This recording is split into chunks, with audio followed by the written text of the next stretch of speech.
Bashkia Devoll prezantoi sot me krenari vallen devolliçe në konferencën shkencore të organizuar nga shoqata Devolli e mbajtur në sallën Alex Buda të Akademisë së Shkencave të Shqipërisë.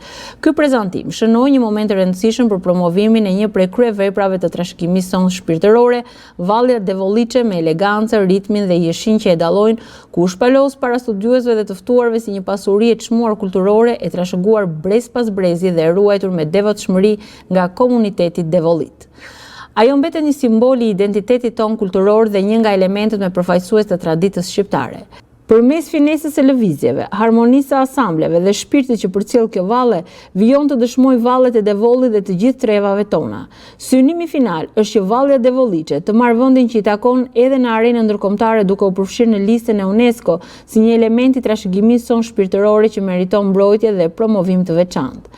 Bashkia Devoll mbështetet me vendosmëri në çdo nismë që i shërben ruajtjes, zhvillimit dhe ngritjes së kulturës sonë në piedestalin që ajo meriton.